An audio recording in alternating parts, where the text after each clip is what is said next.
বাবু অহন রাখতাছি গো, রুমে একখান আপদ আইছে, হেইডারে বিদায় কইরা কল দিমুনে, ঠিক আছে? চলে যাবে যান? আচ্ছা ঠিক আছে গো, নিজের খেয়াল রেখো, আর আচ্ছা মতো ঝাঁটাপেটা করে আপদ বিদায় করো, কেমন? নাকা কণ্ঠে কতগুলো সংলাপ ছেড়ে দূর হতে উড়ান্ত চুমু দিল তরুণ। মেকি লাজুক হেসে সে চুমু হাতের তলায় গ্রহণ করল মুন্নি। চুমুটা লুকিয়ে রাখলো হৃদগহীনে। চোখের সামনে অপ্রাপ্তবয়স্ক ননদ আর এক অল্পবয়সী ছোকরার নাটক দেখে উক্তি বাকশূন্য। আমাদের যুব সমাজের আজ একই অধপতন। এভাবে প্রকাশ্যে ভয়ভীতিহীন মনে হারাম সম্পর্কে জড়িয়ে পড়ছে তারা। এর সমাধান কি? এভাবেই কি তাদের ইহকাল পরকাল বিনষ্ট হয়ে যাবে?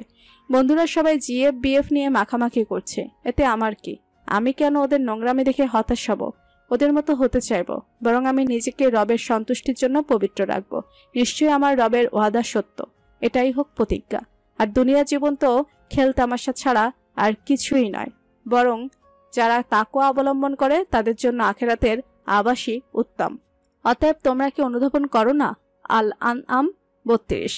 এরূপ সাহসী যুবক যুবতীদের প্রতিদান স্বরূপ রাসূল সাল্লাল্লাহু আলাইহি সাল্লাম বলেন, যে ব্যক্তি আমাকে তার দুই চোয়ালের মধ্যবর্তী জিনিস জিহ্বার এবং দুই পায়ের মধ্যবর্তী জিনিস যৌনাঙ্গের নিশ্চয়তা দেবে, সঠিক ব্যবহার করবে, আমি তার জান্নাতের নিশ্চয়তা দেব। বুখারী 6474। মুন্নি তার প্রেমালাপে বিরতি দিয়ে ভিডিও কল কেটে দিল। কোনো মতে অলস দেহে উঠে দাঁড়ালো বিছানা ছেড়ে। সঠিক হুঁশেও নেই সে। ওড়নাবিহীন এতটা সময় এক গায়ের মাহারামের সামনে ছিল। তা যেন খুব স্বাভাবিক দৃশ্য, দৃষ্টিকটু, লজ্জাজনক নয়। কি হয়েছে? মোর ঘরে কি চাই? উক্তি বিছানায় রাখলো পাকুড়ার পিরিচটি। সাইন ল্যাঙ্গুয়েজের ভাষায় বলতে লাগলো।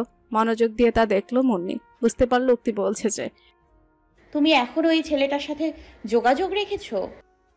রাখছি। হাতে তোমার কি? নির্ভীক চিত্তে পাল্টা প্রস্তুত ছুড়ে দিল মুন্নি। উক্তি বোঝানোর উদ্দেশ্যে হাত নেড়ে চেড়ে বলল, মুন্নি ছোট তুমি, এসব প্রেম ভালোবাসার বয়স নয় এটা। ধোকা খেয়ে জীবন শেষ করার বয়স। হারাম সম্পর্কের ফাঁদে পা দিও না প্লিজ, জীবনটা শেষ হয়ে যাবে। মোর জীবনে কি হইব না হইব হাতে তোমার কি? হ্যাঁ, নিজের সরকায় তেল দাও গিয়ে, যাও যাও। মাছি তাড়ানোর মতো বিদায় করতে চাইছে উক্তিকে। উক্তি এবার সরলতা ত্যাগ করে অভিভাবকের ন্যায় সাইন ল্যাঙ্গুয়েজের মাধ্যমে বলল, তোমার ভাইয়া মা জানলে কিন্তু চরম অশান্তি হবে। ভুলে গেলে গতবার? কথাটা সম্পূর্ণ করা হলো না। মুন্নি অভব্য স্বরে বলে উঠল, না না, ভুলি নাই।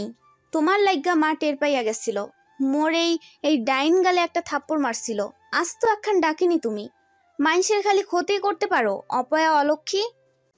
এমন নির্মম নিষ্ঠুর শব্দ বানে উক্তির ভেতরটা খণ্ডিত হলো কয়েক শতাধিক টুকরোয়। বাষ্প জমাইতে হলো দু চোখের কোলে। হাঁসফাঁস অবস্থা তার। শ্বাস নিতে যেন কষ্ট হচ্ছে। একদলা কষ্ট গিলে নেয়ার সর্বোচ্চ চেষ্টা চালিয়ে গেল উক্তি। আস্তে ধীরে কম্পিত হাত দুখানা নাড়িয়ে বলতে লাগলো, অপয়া অলক্ষী আমি যদি তাই হতাম না, তাহলে কখনোই তোমায় সৎ পরামর্শ দিতে আসতাম না। যেভাবে জন্মের সময় জন্মদাত্রী মাকে খেয়ে নিয়েছি, ঠিক সেভাবেই তোমার সুন্দর ভবিষ্যৎ খেয়ে নিতাম। ওই ছেলের সঙ্গে আরও লেলিয়ে দিতাম। তোমাদের এই নোংরামিতে সর্বোচ্চ সাপোর্ট দিতাম। কিন্তু আফসোস, এই অপয়া অলক্ষী মেয়েটা চিরকাল না চাইতেও অন্যের ক্ষতিই করে গেছে শুধু। আজ তোমায় সাবধান করলাম, শুনলে না, ভ্রুক্ষেপ করলে না। সব শেষ। এটাই বলবো, শুধু মহান আল্লাহ পাক তোমাকে নেক হেদায়েত দান করুক। এই ভুল পথ, গুনাহের পথ থেকে বেরিয়ে আসতে সহায়তা করুক। মস্ত বড় বিপদ থেকে বেঁচে যাবে তুমি। শব্দহীন ভাষায় উক্তি যা বলার বলল। বিপরীতে দণ্ডায়মান মুন্নি তার কতটুকু বুঝলো কিংবা বোঝার অপেক্ষায় ধার ধরল না তার। ডান হাতের উল্টো পিঠে ভেজা গালটা মুছতে মুছতে উক্তি ঘুরে দাঁড়ালো আত্মপ্রত্যয় চিত্তে। এক লড়াকু মনোভাবের সহিত পথ চলতে লাগলো। ব্যস্ত পায়ে বেরিয়ে গেল সেই দমবন্ধ করা পরিবেশ হতে। এদিকে মুন্নি বিস্ময় বিশিষ্ট হয়ে দাঁড়িয়ে।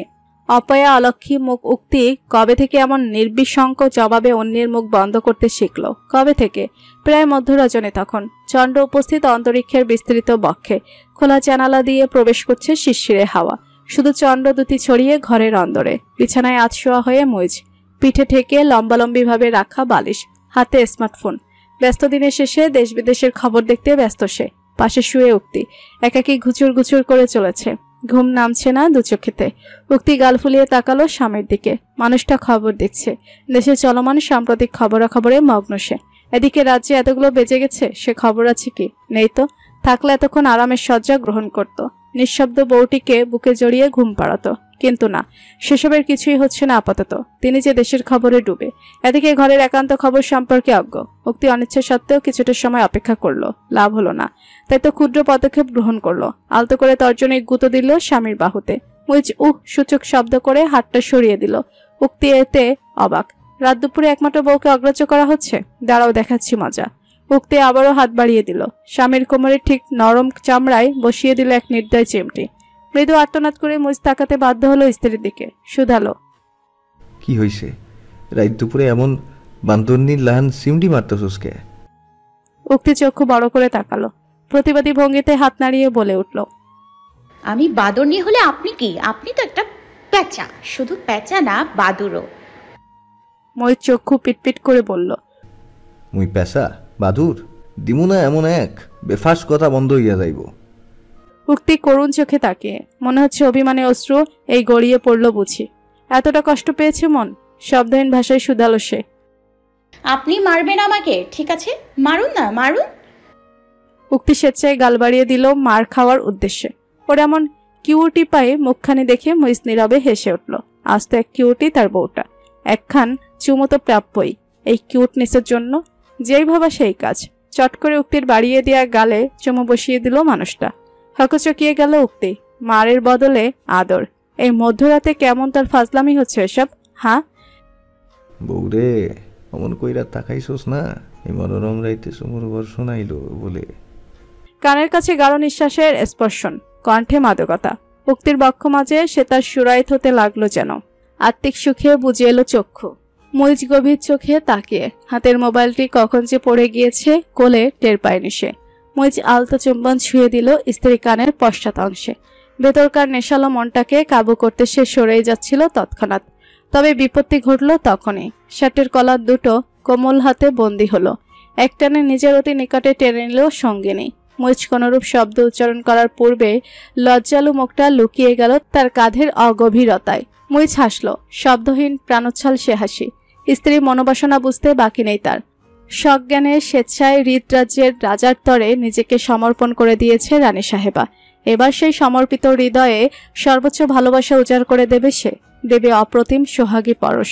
তৃপ্ত মনের সহধর্মিনীকে কাছে টেনে নিল মুইজ। মোবাইলের ঠাঁই হলো বালিশের পাশে। অকৃত্রিম আধারী খেলায় মেতে উঠল দুজনে আদিম সে ক্রীড়ায়। মুইজ হাসান নিম্ন মধ্যবিত্ত পরিবারের এক সংগ্রামী পুরুষ। বাবাকে হারিয়েছে তখন অনার্স দ্বিতীয় বর্ষে পড়ে সে। ফাইনাল পরীক্ষা 1 মাস বাদে। দরিদ্রতা ছিল তাদের নিত্যসঙ্গী, তবু একমুঠো শোক ছিল সংসারে। অকস্মাৎ এক রাতের দুর্ঘটনায় সবটা ভেঙে চূর্ণ বিচূর্ণ হলো। ছিনতাইকারীদের ছুরির আঘাতে নিহত হলেন বাবা। এক লহমায় ওদের সাজানো গোছানো দরিদ্র পরিবারে কালো মেঘ ঘনিয়ে এলো। এলোমেলো হলো জীবনধারা। ফাইনাল পরীক্ষা দিয়ে তৃতীয় বর্ষে উঠতে সক্ষম হয়েছিল মুইজ। তবে হার মানতে হলো তাকে। বাবাহীন এই নিষ্ঠুর দুনিয়ায় বেঁচে থাকা কঠিন। টাকা চাই টাকা।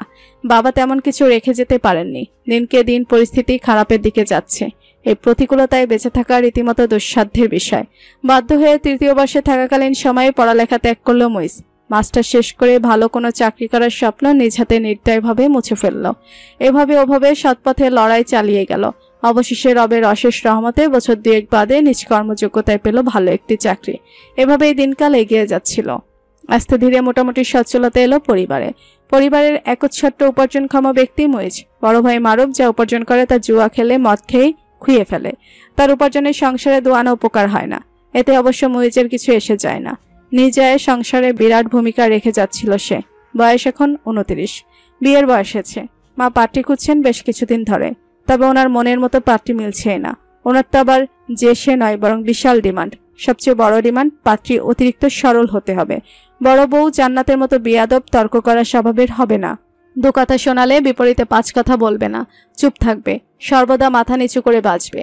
ওনায় আপনি আগে করে চলবে সবসময়। আজকের এই জামানায় ওনার এমন অবাস্তব চাহিদা অনুযায়ী পাত্রী মিলছিলই না।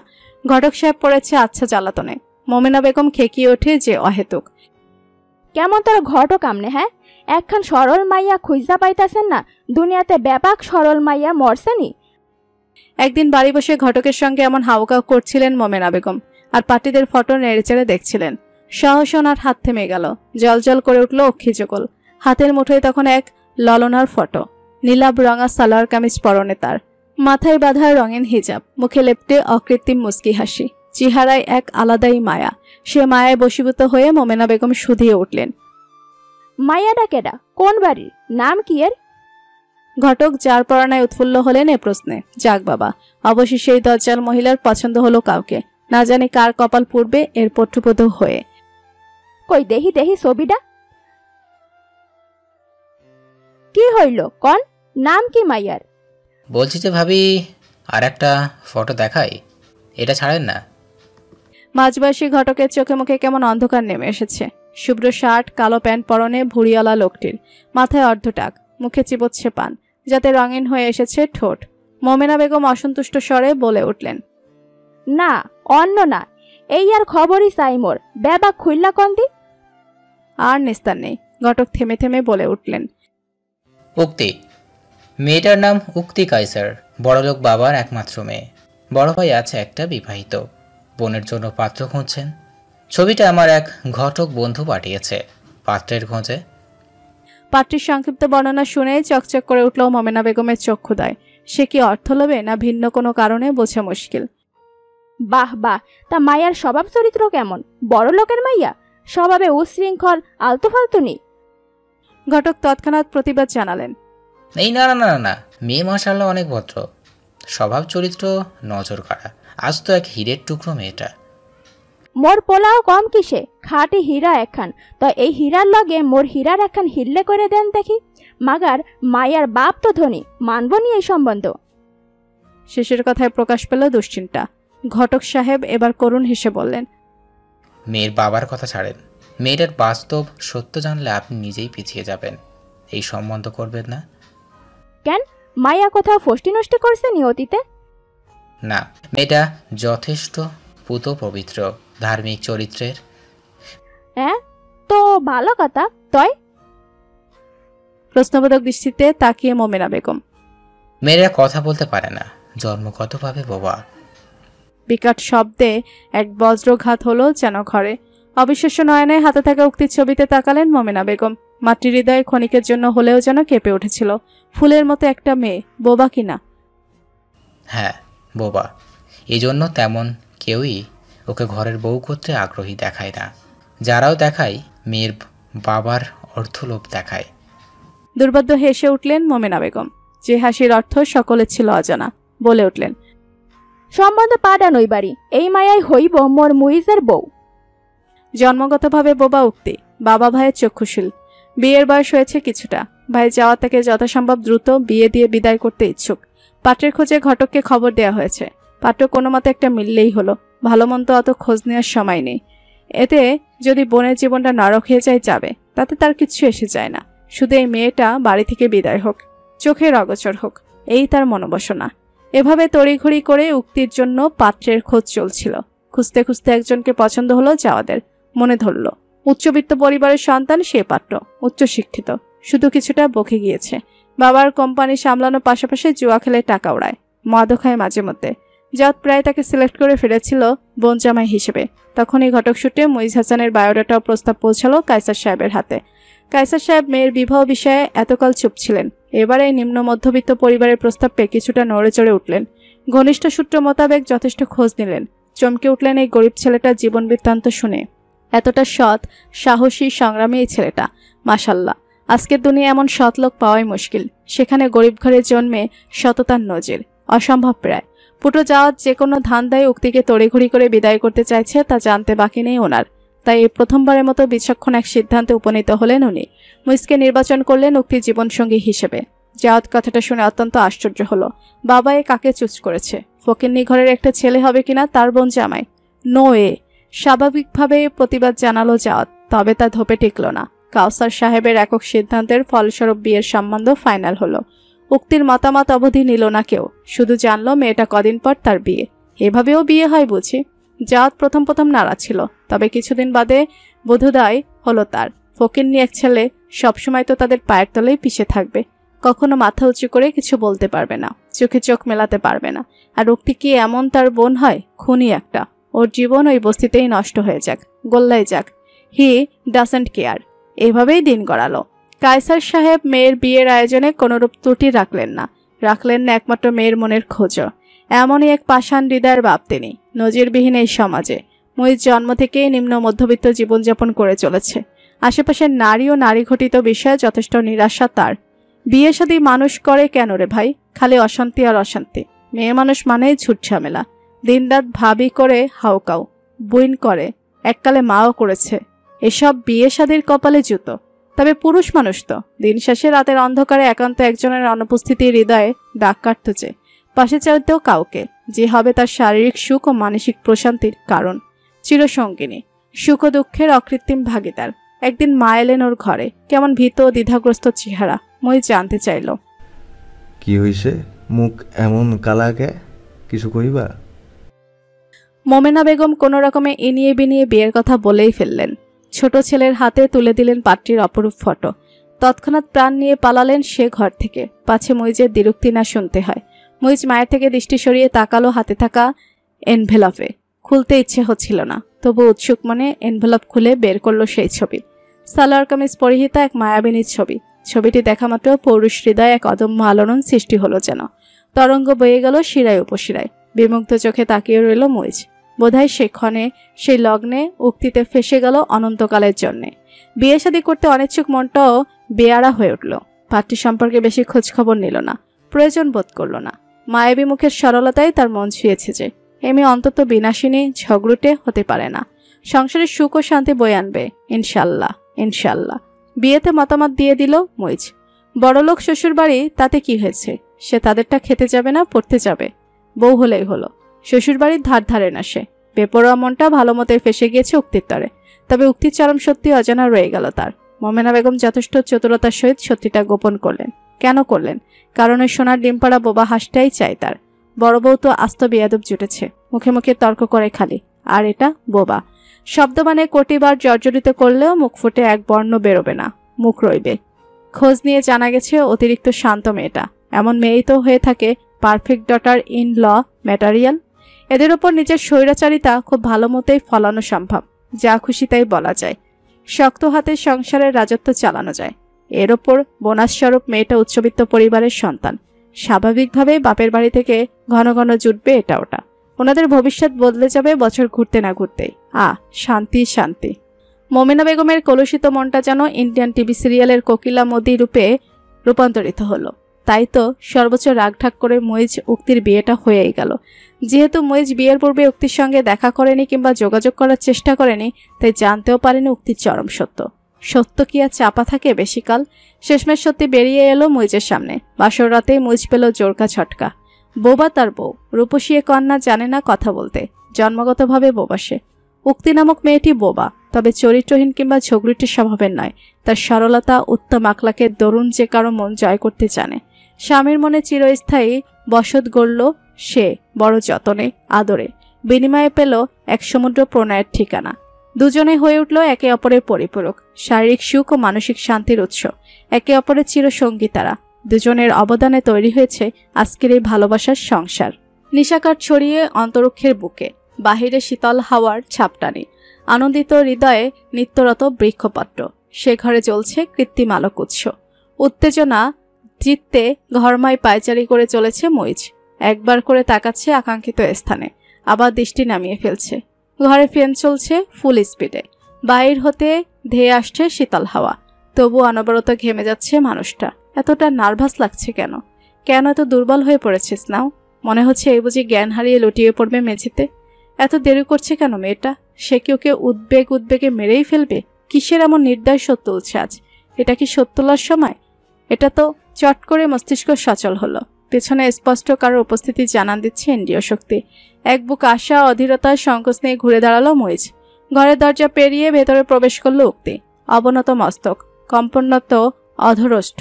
আলতোভাবে দরজা ভেতর থেকে আটকে দিল মেয়েটা। একটিবারের জন্য চোখ তুলে তাকালো না স্বামীর পানে। লাল টুকটুকে গৌরবর্ণ মুখখানিতে লজ্জার বিশাল আচ্ছাদন পড়েছে যেন। স্ত্রীর এমন নীরবতা সাসপেন্সের রীতিমতো অধৈর্যের বাঁধ ভেঙে গেল। ত্রস্ত পায়ে ছুটে গেল মইজ। চট করে পুরুষালীর শক্ত থাবায় আঁকড়ে ধরল স্ত্রীর দুই কাঁধ। কেঁপে উঠল কোমল দেহের অধিকারিণী কন্যা। মইজ গাঢ় চোখে তাকিয়ে। খানিকটা সময় অতিবাহিত হলো নীরবে। অতঃপর নীরবতা ভঙ্গ করে ঈষৎ ফিসফিসানি স্বরে ডেকে উঠল সে। বউ? বরাবরের মতোই এই ডাক, এই কণ্ঠ। এই মানুষটির অবিচ্ছেদ্য মায়ায় বশীভূত হলো উক্তি। চোখ তুলে তাকালো অবচেতনে। মুইজ দূরত্ব কমিয়ে আরো কাছে এলো। নাকে ঠেকলো নাক। দুজনের চোখে অব্যক্ত অনুরণন। উষ্ণ শ্বাস প্রশ্বাস ছুঁয়ে যাচ্ছে উভয়কে। নেশালো স্বরে থেমে থেমে শুধালো মানুষটি। ও কি আইয়া পড়ছে? জানা প্রশ্ন, কাঙ্ক্ষিত প্রশ্ন, তবুও জলকণা গড়িয়ে পড়ল মেয়েটির দুগাল বেয়ে। মুইজ অধীর আগ্রহে তাকিয়ে। সে জানতে চায়, উত্তরটি জানতে চায়, জানতে চায় তার আগমনী বার্তা। পুনরায় আকুলতার সহিত ডেকে উঠল সে। ও বউ, কিছু তো ক, মোর ধৈর্যের আর পরীক্ষা নিস না। ও ও কি আইয়া? কথাটি সম্পূর্ণ করার সুযোগ মিলল না। উক্তি আস্তে ধীরে পলক ঝাপটালো। একবার নয়, পরপর দুবার। মেয়েটির অক্ষিকল বেয়ে পুনরায় বর্ষিত হচ্ছে বারেধারা। এই পরপর দুইবার পলক ঝাপটানো। চোখে অশ্রু, অথচ ঠোঁটে লজ্জালু স্রোতধারা। বুঝিয়ে দিল সবটাই, পুঙ্খানুপুঙ্খভাবে বুঝিয়ে দিল নৈশব্দ সে ভাষায়। মুইজ শব্দহীন হাসল। তৃপ্তির সে এক প্রসারিত হাসি। এ কি? হাসতে হাসতে চোখে পানি চলে এলো কি? হ্যাঁ হ্যাঁ, কেননা এ যা বাঁধ ভাঙা আনন্দ অশ্রু। 2 হতে 3 নবরূপ নিতে চলেছে তাদের ভালোবাসার সংসার। মুইজ মনে মনে লক্ষ সহস্রাধিকবার শুকরিয়া আদায় করল রবের। সবই তো তারই দান। এই ঘর সংসার, সহধর্মণী এবং এখন আসতে চলেছে সে। উক্তি আস্তে করে পেছনে লুকিয়ে রাখা হাতটি সামনে তুলে ধরল। হাতের মুঠোয় প্রেগনেন্সি টেস্ট কিট। মুইজ দেখলো সেই ক্ষুদ্র অথচ অর্থবহ দুটো লাল চিহ্নের পাশাপাশি উপস্থিতি। অতঃপর মুইজ হাসানের বাহুডোরে পরম সোহাগে বন্দিনী হলো উক্তি। মুইজ আগলে নিল, নিরাপদ বলয়ে সুরক্ষিত করে নিল তার হৃদয়েশ্বরীকে, অনাগত সন্তানের মাকে। আবেগে অশ্রু ঝরে পড়তে লাগলো দুজনের গাল বেয়ে চিবুকের নিম্নতলে। অন্তরের গহীনে কে যেন মায়াচ্ছন্ন ঘরে বলে উঠল। হৃদয়েশ্বরী আমার, হারিয়েছি তোমাতে নৈশব্দ বহু প্রহরে। আজ 2 হাতে 3 নবরূপ মোদের, না জানি কবে এতখানি বাধা পড়লাম অন্তরে অন্তরে। মা হতে চলেছে উক্তি। মুইজ হাসানের বংশপ্রদীপ আসতে চলেছে পরিবারে। বাতাসের বেগে খুশির খবর ছড়িয়ে পড়ল চারিপাশে। নানা হবার সুসংবাদ শুনে কায়সার সাহেবের সে কি কান্না। আনন্দে বিহব্বল মানুষটি দুপাক ঘুরে নেচেও নিলেন। আহা, কি আনন্দ আকাশে বাতাসে। পুত্রবধূ তাদের হাত ধরে ঘুরতে ঘুরতে নাচলেন, লাফালেন কিছুটা। নিশাত আশ্চর্যজনিত দৃষ্টিতে চেয়ে দেখল শ্বশুর আব্বার অপ্রত্যাশিত পরিবর্তন। একদা এই মানুষটির চক্ষুশূল ছিল উক্তি, ঘৃণার পাত্রী ছিল, খুনি ছিল ওদের নজরে। আজ সেই খুনির প্রেগনেন্সি সংবাদে এতটা উৎফুল্ল এই পিতা পুত্র যুগল। এ যে অকল্পনীয় দৃশ্য, অভাবনীয় আবেগের প্রস্ফুটন। নিশাত হাসল। আবেগে সে হাসি মাখা কান্না। তার বিশ্বাস ছিল একদিন পরিবর্তন আসবেই। উক্তি তার যোগ্য সম্মান, স্নেহ, ভালোবাসা পাবে। আজ সেই দিন। হ্যাঁ, আজ সেই দিন, স্রেফ উক্তির দিন। নিশাত আলতো হেসে ভেজা গাল মুছে নিল। মনে মনে শুকরিয়া আদায় করল মহান রবের। সন্তান সম্ভাব্যা যে তার স্নেহের উক্তি। মহান আল্লাহ মা ও অনাগত সন্তানকে সুস্থ ও সবল রাখুন। নানা হওয়ার খুশিতে আত্মহারা কায়সার সাহেব কালক্ষেপণ না করে ছুটলেন বেয়ান বাড়ি। সাথে পুত্র জাওয়াত, পুত্রবধূ নিশাত এবং 8 কেজি মিষ্টি, হরেক রকমের মজাদার মিষ্টি। সাথে অন্তঃসত্ত্বা মেয়ের জন্য আরও কত কি। মোমেনা বেগম সহ উপস্থিত প্রতিটি মানুষ শতবিহ্বল হয়ে তাকিয়ে রইল শুধু। কায়সার সাহেব নিজ হাতে একটি মিষ্টির প্যাকেট মোড়ক মুক্ত করলেন, খাইয়ে দিলেন পরিবারের বেশ কিছু সদস্যকে। উক্তির ছলো ছলো চোখে তাকিয়ে।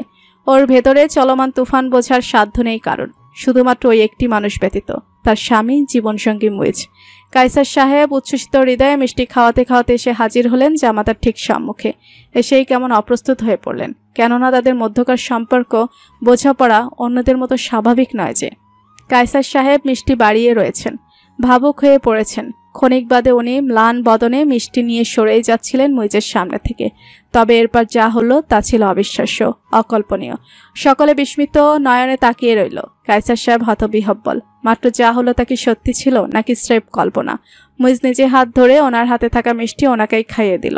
মুইজ নামক প্রবল আত্মসম্মানবোধ সম্পন্ন মানুষটি নিজ ব্যক্তিত্ব বজায় রেখে বলল, অভিনন্দন শ্বশুর সাহেব, নানা হইতে যাইতাছেন। আশা করতেছি এই আনন্দে কোনো ফাঁক ফোকর নাই। বাবা খাসা, এসব কি বলছো বাবা? আমি সত্যি। কায়সার সাহেবের কথা সম্পূর্ণ করতে দিল না মুইজ, গম্ভীর স্বরে বলল, আইসেন মগলগে খুশির বাটোয়ারা করছেন, খুশি হইছি।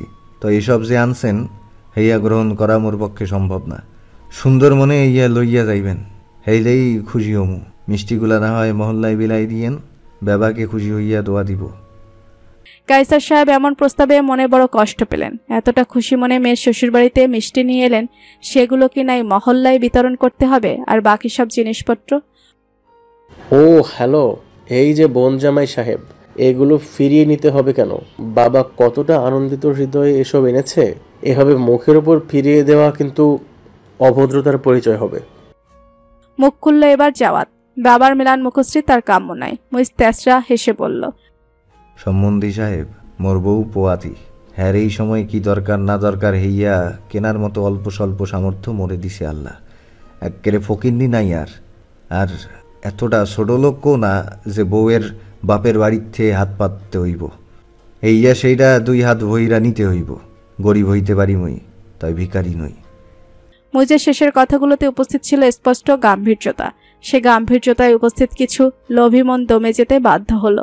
চুপ হয়ে গেল জাওয়াত। সে আরো কিছু বলতে চাচ্ছিল, তবে হাতের ইশারায় থামতে বললেন কায়সার সাহেব, যার জন্য জাওয়াত অনিচ্ছুক মনে চুপ করে গেল। মমিনা বেগম আন্তরিক কণ্ঠে বিআইকে বললেন, বেয়াই সাহেব, ক্ষমা করবেন মগো, এইয়া নিয়ে সম্ভব না, দয়া কইরা কিছু মনে কইরেন না। কায়সার সাহেব করুণ হেসে বললেন, ইটস ওকে আপা, চাপ নেবেন না, আমরা এগুলো ফিরিয়ে নিয়ে যাব। মুইজ স্ত্রীর দিকে এক পলক তাকিয়ে মোবাইল হাতে অলস ভঙ্গিতে সেথা হতে প্রস্থান করলো। কায়সার সাহেব বিদায় বেলায় মেয়ের সম্মুখে এসে দাঁড়ালেন। উক্তি নত করে নিল অশ্রুসজল চোখ দুটো। মেয়ের মাথায় স্নেহের হাত বুলিয়ে দিলেন উনি। মমতা ভরে কণ্ঠে বললেন, নিজের ও বাবুর খেয়াল রাখিস মা, আল্লাহর রহমতে ভালো থাকিস। আসছি তাহলে, আল্লাহ হাফেজ। উক্তি কিছু বলতে চাইল যেন, হাত দুখানা স্বল্প কেঁপে উঠল, তবে বলা হলো না কিছুই। অভিমানী মনটা একরাশ অভিযোগ নিয়ে চুপটি করে রইল।